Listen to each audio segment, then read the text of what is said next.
Bleu,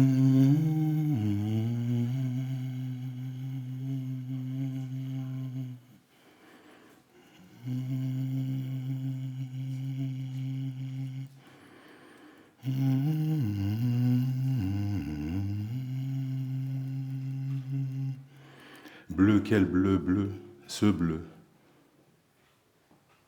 De quel bleu tu parles en fait? Je parle de ce bleu-là, le bleu violet, le bleu d'une grotte.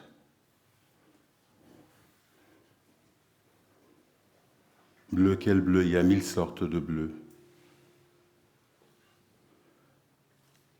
À la surface de ma langue, prends ma main s'il te plaît et entre dans ma bouche. Ce n'est pas si sombre que ça, fais pas le petit malin. Tranquille, rentre.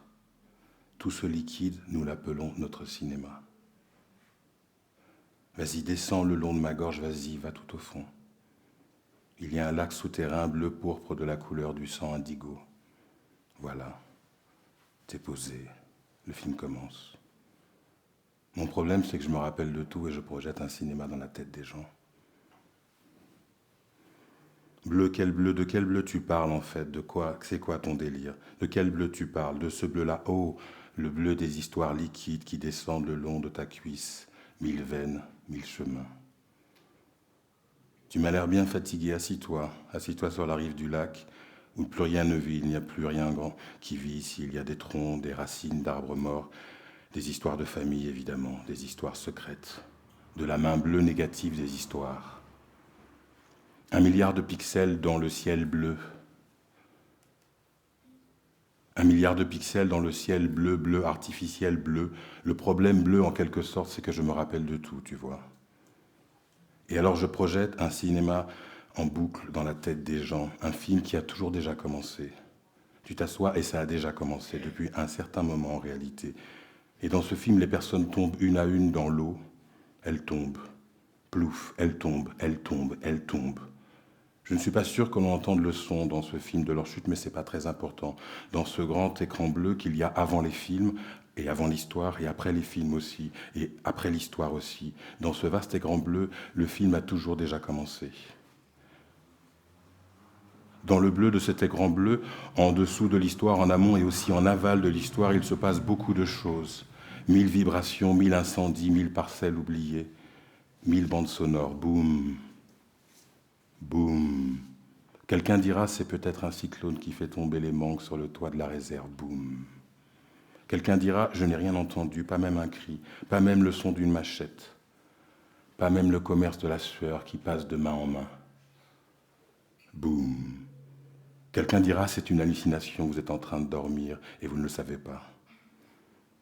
Mais vous n'avez rien à craindre, la maison est sous surveillance électronique.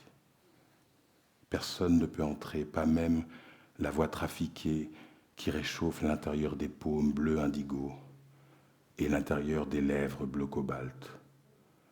Pas même le souffle d'un bébé gangster qui aspire à l'intérieur d'un sac en plastique, qui aspire et qui aspire une arme à la main devant les ruines fumantes de Solino.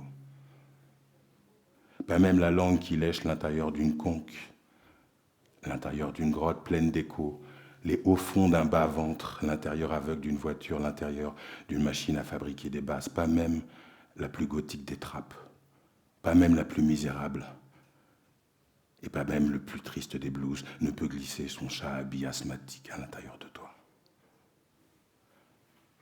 Pas même cette musique ne peut entrer dans ta petite fondation. Sois tranquille. Personne ne peut entrer sans que les projecteurs n'éclairent brutalement les haies taillées de ton petit jardin à la française, comme on dit. Miam. Pas même la langue d'un chien qui réclame sa dette, depuis ce que nous appelons, nous, l'endroit humide de la nuit. La nuit bleue, bleue est la nuit bleue est bleue. Bleu est la nuit, mais de quel bleu tu parles? Le bleu qui éclate au visage des poseurs de bombes végétales dans les nuits bleues des années 80. Boum. Ce n'est pas un coup de feu. Ce n'est pas la tête d'un homme du gong qui touche le sol, place de la Victoire. Ce n'est pas une femme du LKP qui essuie le sang sur sa bouche avec la manche de son chemisier. C'est tout à fait autre chose. Boum. Non, ce n'est pas même une musique, a dit le gouvernement. Ce n'est pas même un bruit, ce n'est même pas même une langue. C'est quelque chose qui n'a pas de signification, qui descend depuis les mornes avec l'odeur de canne brûlée dans la peau et avec l'odeur de canne brûlée sur la peau, bleue, d'un Guasiwo noir-bleu à bout de force qui titube. Dans le déboulé, dans le vidé de lui-même, pas même les restes d'une grotte, pas même les restes d'un groupe à peau. Ce n'est pas du tout ça.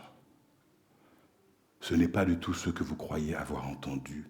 Ce n'est pas un chant qui a le goût de la terre dans la bouche, la terre de Trois-Rivières, la terre de Petit Canal, la terre de Lance-Magritte, la terre de Capesterre. Dans la bouche des morts enchevêtrés qui descendent la rue sans, comme pas possible à cause de l'érosion des plages, à cause des tempêtes, à cause de la foutue chaleur qu'il fait, on n'a jamais vu autant de morts en sueur, qui descendent comme ça, en ville, sans chapeau. Les os couverts de terre et de sucre noirci, ils descendent en ville pour donner le coup de main. Et ils font des signes obscènes avec leurs phalanges nues et leurs ongles peints en bleu et rouge. Sac en plastique bleu ciel sur la tête qui divague dans le gaz du clairin et roule, roule, roule, roule, roule sur leur cage thoracique. Wow. Boum. Non, ce n'est pas un chant qui descend depuis l'intérieur des fonds, là où l'on chuchote en bas-feille. Ce n'est pas une langue de toute façon, c'est le goût de goudou, de la boue qui dévale, la terre liquide des cimetières improvisés. La terre bleue de celles qui sont mortes d'une façon qui n'est pas la bonne façon, avec des secrets coincés dans le ventre. Et ceux qui ne sont pas morts de la bonne façon, sans Jésus, enterrés la tête vers la côte du pays perdu, et qui à présent descendent, emportent les marchés aux fleurs, emportent les fruits toxiques, emportent les villas, emportent les animaux domestiques qui délirent jusqu'à la côte et jusqu'à la mer. Voilà. Écoute maintenant. Boum. Quelqu'un dira, ce n'est rien, tu peux continuer à dormir tranquille. Ce sont les cris d'oiseaux affamés, c'est tout. Les cris d'oiseaux fous qui volent au ralenti, le ventre rempli des cendres du marron révolté. Le ventre rempli de mauvaises graines prêtes à exploser en touchant le sol. Le ventre rempli de l'œil vert et de l'œil bleu de la rebelle qu'on appelait Solitude et qui s'appelait Rosalie. Le ventre rempli de la douleur et le ventre rempli du nerf de la jambe de sa mère, Bayangoumaï. Le ventre rempli de colère sur le sol bleu liquide de l'océan, bleu foncé, bleu est le sol incertain de la sueur d'un autre dans son passage du milieu à elle. C'est cela que transportent les oiseaux tombés des fromagers, goutte à goutte, bleu électrique, qui tachent le sol du jardin.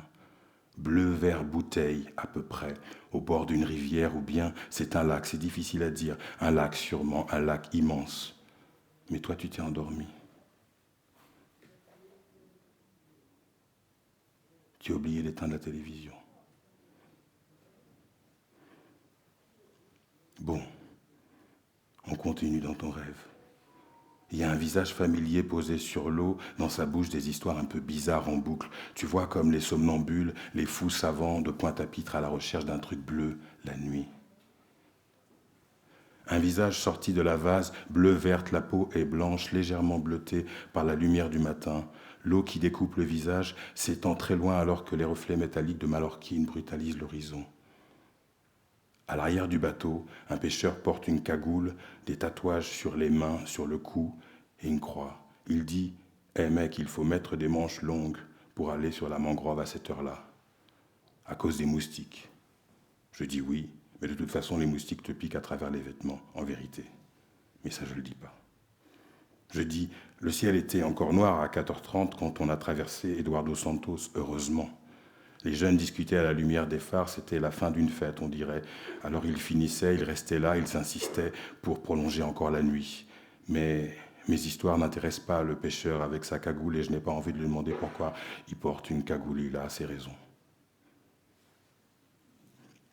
Le visage continue à flotter toujours sur l'eau à côté du bateau, alors que le jour arrive à la surface des bancs de sable encombrés d'oiseaux et de morceaux de plastique et de bois, dragués par la mer bleu, grise, bleu. De quel bleu tu parles au fait? Je parle de ce bleu-là, le bleu de la mer, bleu, gris, ce couleur métal. Tu peux presque avoir le goût de la couleur si tu regardes bien.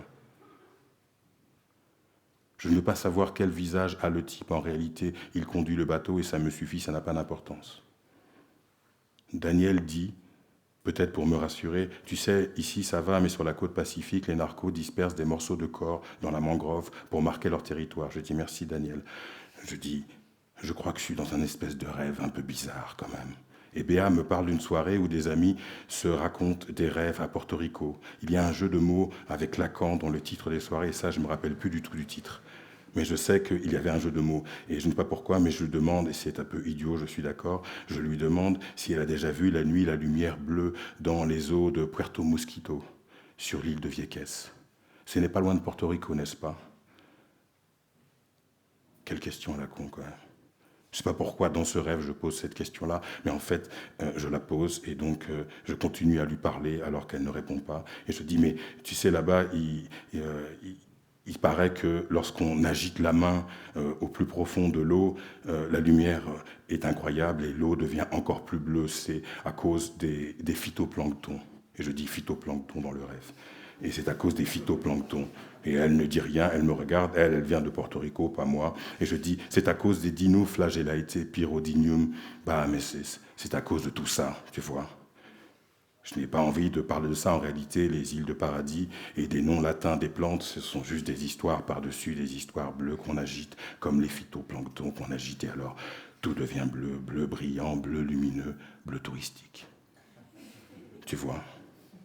Je sais pas pourquoi, excuse-moi, je sais pas pourquoi je te parle de ça, c'est un peu idiot, je suis d'accord, vraiment, c'est idiot. Les îles de paradis n'existent pas, ce sont juste des histoires par-dessus d'autres histoires, je sais. Mais je ne sais pas pourquoi, dans ce rêve parfaitement idiot, Béa ne répond pas et après elle dit calmement, tu sais, en vérité, Vieques n'est pas une île de paradis. Tout ce bleu, quand tu agites l'eau à Mosquito Bay, ce n'est pas suffisant pour faire de cette île un paradis. Je veux dire, si tu crois à ces histoires de paradis sur Terre ou ailleurs, ça c'est comme tu veux, dans le ciel douillet par exemple, ou dans une grotte douillette où il y a 1000 échos, ce n'est pas le bleu lumineux dans l'eau quand tu agites et à cause des phytoplanctons ça devient encore plus bleu. Ce n'est pas grâce à ça qu'une île peut devenir une île soudainement de paradis. Je ne sais pas si tu comprends mon argument.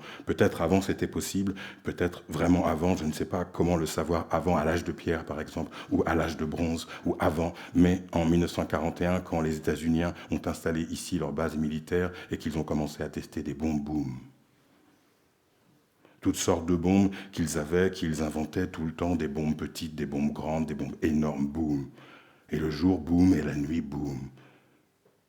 Tu pouvais entendre des explosions, toutes sortes d'explosions d'assez loin. Tu les entendais, boum, des exercices de bombardement, des manœuvres, boum. Mais tu en avais toujours qui disaient, ce n'est peut-être que l'orage, ce n'est peut-être que des mangues qui tombent sur le toit de la réserve quelque part. Regarde comme l'eau est bleue quand on l'agite la nuit, et alors on regardait ailleurs pour se rassurer. Ça calmait nos angoisses. Et puis quelqu'un a dit, t'inquiète pas, c'est une île de rêve, une île de paradis à l'intérieur d'un rêve. N'ayez pas peur, tout va bien se passer. Et moi, je continue à regarder le type qui conduit le bateau avec une cagoule, et quand même, ça ne me rassure pas. Et pendant ce temps, les États-Unis stockaient des déchets, tout va bien se passer. Dans une mangrove du côté de Laguna Arenas, tout va bien se passer. Ailleurs, ils entraînaient à toutes sortes de combats, des combats qu'ils allaient mener ailleurs, boum, mais qu'ils préparaient ici, boum. Cette fois-ci, c'est bien un cri, n'est-ce pas? Je demande à Béa. Cette fois-ci, c'est bien un cri que j'ai entendu. Elle me dit oui, oui. En 1999, les habitants de Vieques se sont révoltés. Les habitants de Vieques n'étaient pas nombreux. Ils n'étaient pas nombreux, mais ils étaient décidés. Ils étaient courageux, décidés et courageux, mais pas nombreux. Les habitants de Vieques ont manifesté pour chasser la marine de l'île de Paradis. Enfin, pas le paradis de l'eau devenue bleue la nuit à cause des phytoplanctons, mais l'endroit où ils habitaient. Ils ont manifesté pour chasser les États-Unis de l'île où ils vivaient et les bombes des États-Unis. Ils voulaient les chasser avec les États-Unis eux-mêmes et les manœuvres et tout ce qui allait avec. Et en 2001, ils ont réussi. Les militaires sont partis et ont laissé le sol contaminé à l'uranium. C'est de ce paradis dont tu parles. Un visage est toujours posé à la surface de la mangrove. Pierrette fait la planche dans l'eau, en chemise de nuit. Je trouve ça assez bizarre quand même. Vraiment, ce rêve, il est vraiment très très bizarre. Je ne sais pas ce qu'elle fait là, avec le visage calme, sa peau blanche et bleutée, la lumière du matin. Elle a des taches aveugles au milieu des yeux bleus. Elle voit le monde avec des trous maintenant, 1000 sortes de fantômes qui tombent dans l'eau plouf bleue.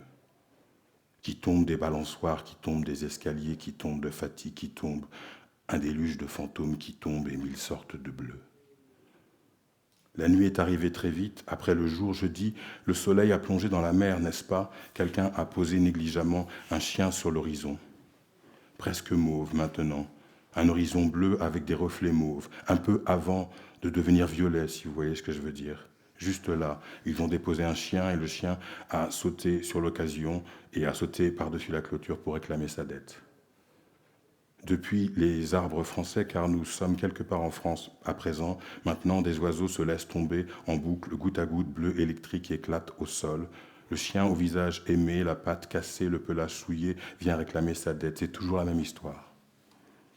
Et Pierrette me dit, je commence à devenir aveugle, tu sais. Et je suis un peu sourde déjà. Elle fait de la gymnastique pour que les taches n'envahissent pas tout le bleu de ses yeux, mais elle a déjà des trous dans le regard, surtout quand la nuit tombe. Elle dit « Je n'aime pas quand tu poses trop de questions ». Et moi je dis « Le problème c'est que je me rappelle de tout. J'ai des souvenirs qui ne sont pas les miens et je projette du cinéma dans la tête des gens. » Je crois que je suis dans une sorte de rêve. Elle me dit, ce n'est pas grave, ça va aller. Elle me dit, oui, oui, tu t'es endormi hier soir devant l'écran bleu de la télé, en pleine action. Quand les inspecteurs dénouaient enfin l'affaire et que la police débarquait dans la planque des narcos, tu t'es endormi. Alors que le caïd, un type un peu dodu avec une moustache, s'enfuyait sur le toit, il courait sur les tuiles maladroitement et qu'il était sur le point de le tuer, tu t'es endormi. Alors quand tu dormais, ils ont tiré sur lui plusieurs balles et le caïd est mort. Et les policiers ont appelé les inspecteurs qui étaient restés dans leur bureau assez loin pour se protéger. Dans leur talkie-walkie, ils leur ont dit « Ça y est, on l'a eu, cette fois-ci, on l'a eu ». Et les inspecteurs leur ont demandé de répéter « Pouvez-vous répéter, s'il vous plaît ?» Ils n'en croyaient pas leurs oreilles. Et les policiers répétaient, criaient même dans les talkie-walkie « On l'a eu, il est mort », comme si tout allait s'arrêter et qu'on ne retrouverait plus jamais de corps en morceaux qui flottent dans la mangrove. Mais tu t'es endormi, tu n'as pas vu ça. Moi, je lui dis, je crois que je suis dans une espèce de rêve. Alors elle dit, je crois que tu es très fatigué, c'est tout. Moi, je lui dis, mais cette rivière était là avant. Oui, oui, il y a longtemps qu'il y a une rivière ici, Moana.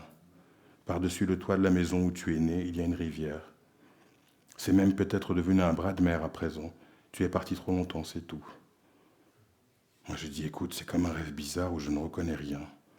Je voulais rentrer à la maison, j'étais si fatigué. Je me suis perdu en route, désolé. Elle dit, laisse tomber, c'est pas grave. Laisse-toi flotter. Je me dis, oh là là. Et moi, je lui dis, mais qu'est-ce que tu fous, maman? Tu n'as pas peur d'avoir froid dans l'eau avec seulement ta chemise de nuit? Non, non, non, non, c'est bon, je me repose, ça va aller.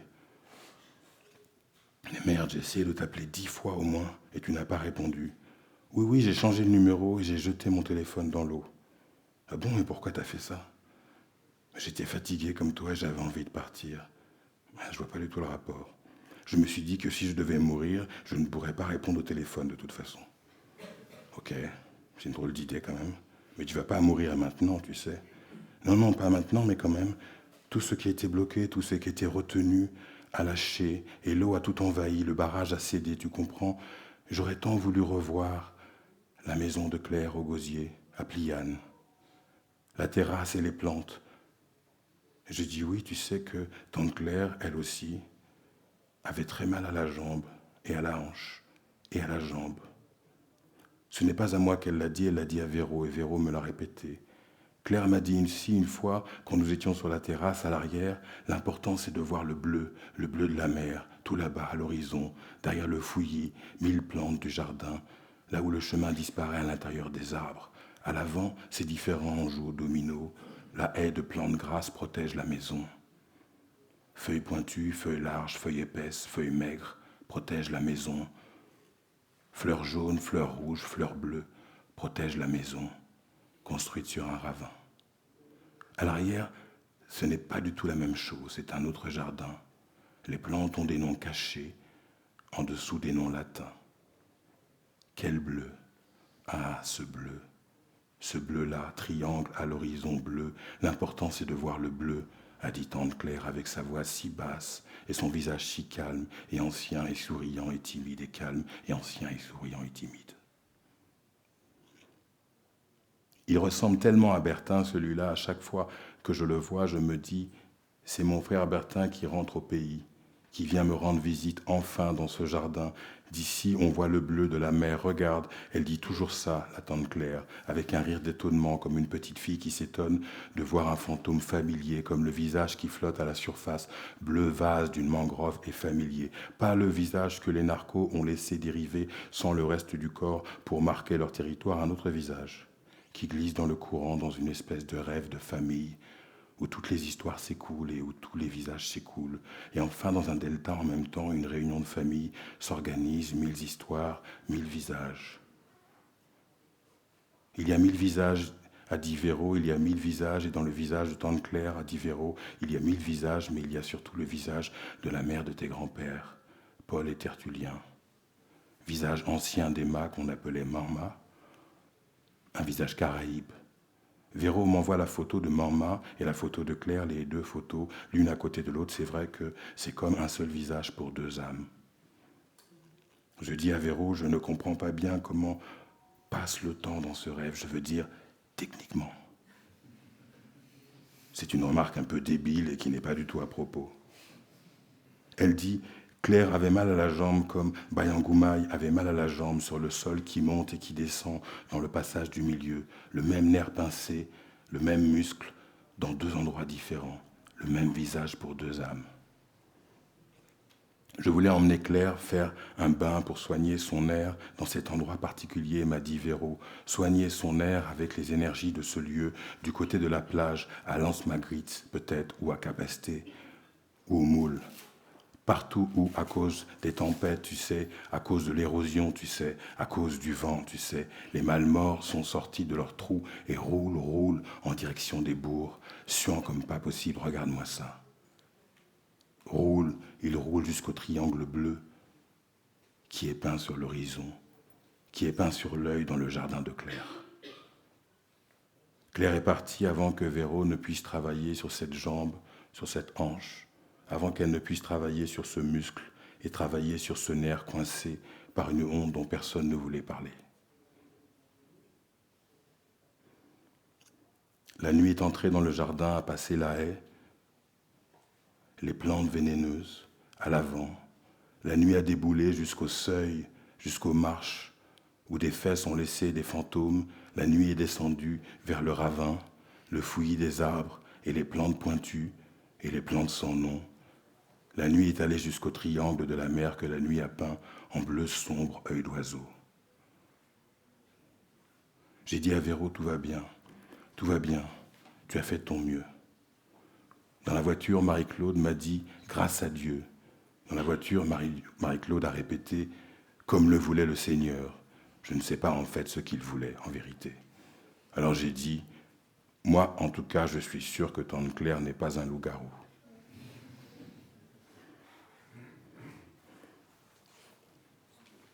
Évidemment, je ne l'ai pas dit devant Marie-Claude.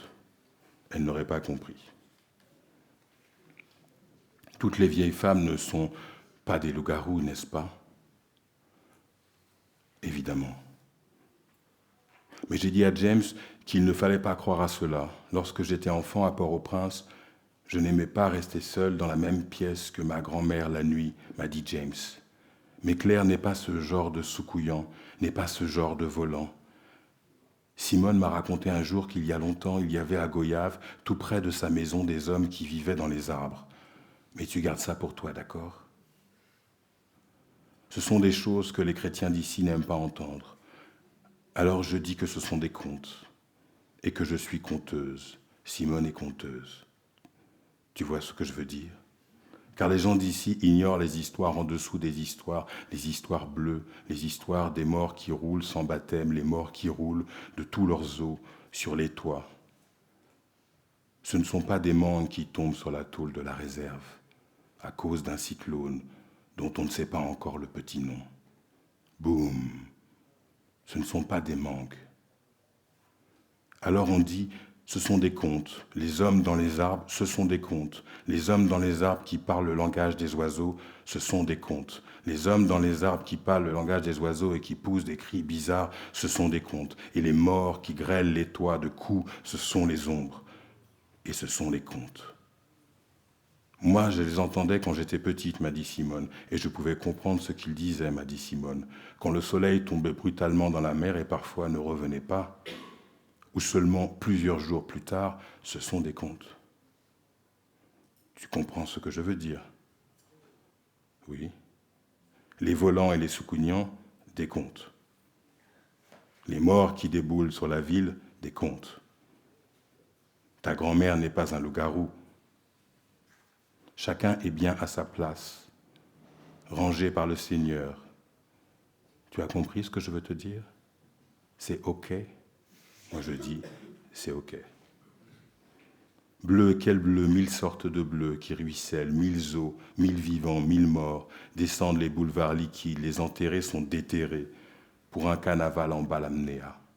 À Petit-Bourg, à Petit-Canal, à Pointe-à-Pitre, c'est peut-être Dean, c'est peut-être Inès, c'est peut-être Betsy. Ou bien c'est Christine. Cousin Chuck a dit, c'est Christine. Et ma grand-mère me cache sous une voiture en attendant la fin de la tempête. Du côté du port, les tôles volent, et elle me cache là. Quand la police nous trouve, nous sommes vivants. Sous une voiture, nous sommes vivants. Elle s'appelle Christine, cette tempête.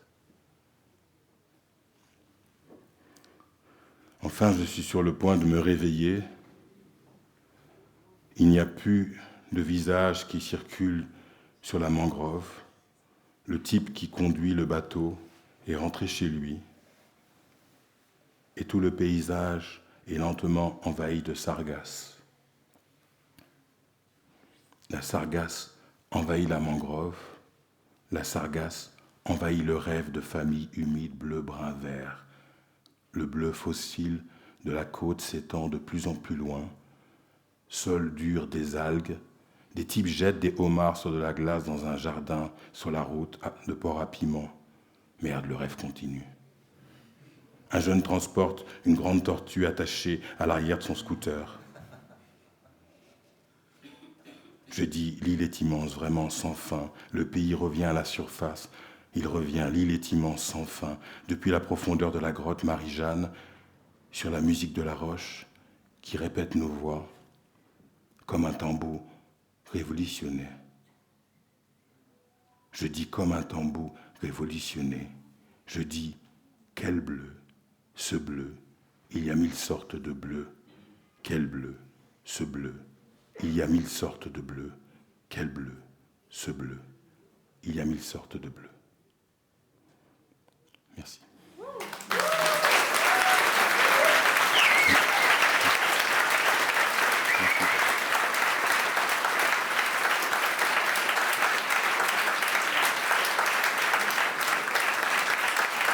Merci à vous. Merci.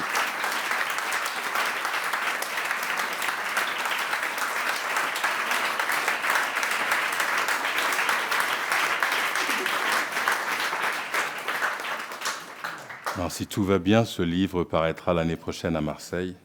Je suis un éditeur marseillais, donc c'était aussi un plaisir de le lire avec vous. Voilà, merci.